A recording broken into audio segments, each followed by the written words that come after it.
Good evening, नमस्कार। कैसे हैं आप सभी लोग? होप आप सभी लोग अच्छे होंगे। तो आज हम लेके आए हैं एक इंटरेस्टिंग सा टॉपिक आप सभी के लिए, जो हर किसी व्यक्ति के लिए बहुत इम्पॉर्टेंट है।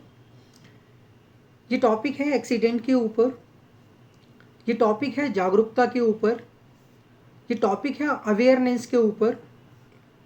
ये टॉपिक है कि हर किसी इंसान को अपने राइट्स पता होने चाहिए। आमतौर पे हम अपनी ज़िंदगी में बाहर ट्रैवल करते हैं। कोई टू व्हीलर से ट्रैवल करता है, कोई फोर व्हीलर से ट्रैवल करता है, कोई बस से ट्रैवल करता है, कोई पैदल ट्रैवल करता है, जैसे भी ट्रैवल करता है। कभी ना कभी आपसे या सामने वाले की इंसान की वजह से किसी भी इंसान का अगर एक्सीडेंट हो जाता है, अब एक्सीडेंट हो जाने के बाद जो उससे जब वो केस फाइल करता है मोटर व्हीकल ट्रिब्यूनल के अंदर, जब वो मोटर व्हीकल ट्रिब्यूनल के अंदर केस फाइल करते हैं तो उसके वहाँ क्या स्टैट्यूटरी राइट्स हैं, और अगर ऐसे इंसान के पास जिसका एक्सीडेंट हुआ है, जिसको चोट लगी है या वो एक्सपायर हो गया है या कुछ भी सिनेरियो हो सकता है, लेकिन जिस इंसान का एक्सीडेंट हुआ था उसके पास उसका मेडिक्लेम था।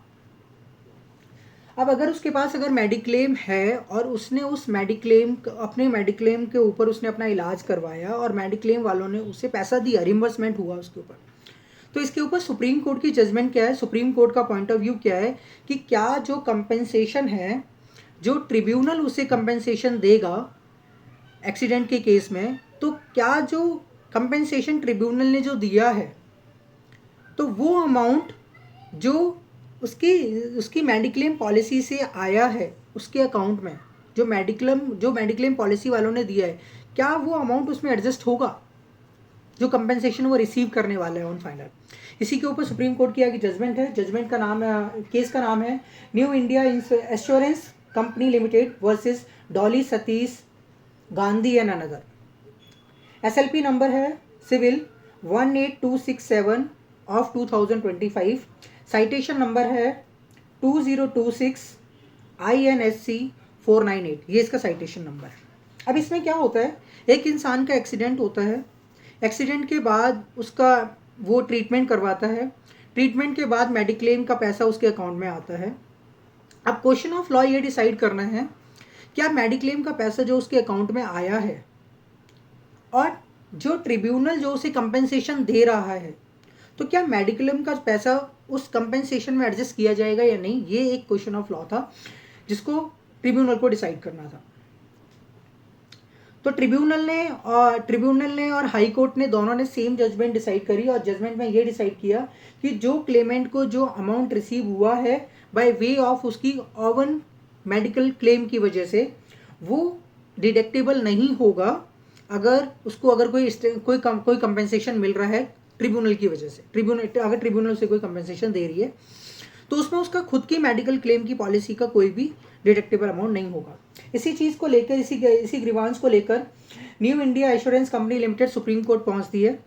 और सुप्रीम कोर्ट के जब सुप्रीम कोर्ट मैटर पहुंचता है तो सुप्रीम कोर्ट के 2 जजेस की bench, justice Sanjay Karol and justice Vipul M Pancholi के सामने ये मैटर आता है, और इस मैटर को डिसाइड किया जाता है। और सेम क्वेश्चन ऑफ लॉ होता है कि क्या जो मेडिक्लेम अमाउंट जो विक्टिम को मिला है या एक्सीडेंटल डेथ पर्सन को मिला है, तो क्या वो जो अमाउंट जो उसको मिला है, क्या उसके वो फाइनल कंपेंसेशन अमाउंट में डिडक्टेबल होना चाहिए या नहीं होना चाहिए। काफ़ी सारी साइटेशंस ऑब्जर्व करी और फाइनली ऑब्जर्वेशन ये हुई सुप्रीम कोर्ट की। सुप्रीम कोर्ट ने ऑब्जर्व किया कि एक इंसान जिसने अपनी मेडिक्लेम पॉलिसी ले रखी है, उसके लिए वो जो प्रीमियम पे कर रहा है वो एक पास्ट है उसका, जो वो पास्ट में उसके लिए प्रीमियम पे कर रहा है, और वो इसकी एक कॉन्ट्रेक्चुअल ऑब्लिगेशन है। इट मीन्स जब हम किसी कंपनी के साथ कोई भी इंश्योरेंस पॉलिसी लेते हैं तो हमारा उसके साथ एक कॉन्ट्रैक्ट होता है, तो वो एक कॉन्ट्रेक्चुअल ऑब्लिगेशन है उस कंपनी की कि अगर इन केस इन फ्यूचर अगर उसका कुछ एक्सीडेंट होता है या कुछ ऐसी इंजरी होती है तो उसका क्लेम वो कंपनी देगी। बट जो एक्सीडेंटल क्लेम है वो एक स्टैट्यूटरी रेमेडी है उसका, जिसका एक्सीडेंट हुआ है जिस पर्सन का, उसके लिए वो एक स्टैट्यूटरी रेमेडी है। तो ये दोनों रेमेडीज बिल्कुल डिफरेंट है, एक कॉन्ट्रेक्चुअल ऑब्लिगेशन है और एक स्टैट्यूटरी रेमेडीज है।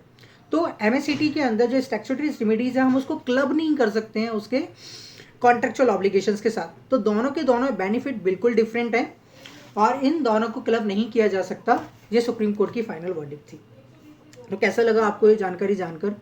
तो अवेयर रहिए, हमेशा सचेत रहिए, सावधान रहिए, ठीक से अपनी ड्राइविंग और व्हीकल को चलाएं, सामने वाले को और खुद को बचाते हुए ड्राइविंग करें। नमस्कार। वीडियो देखने के लिए आपका धन्यवाद।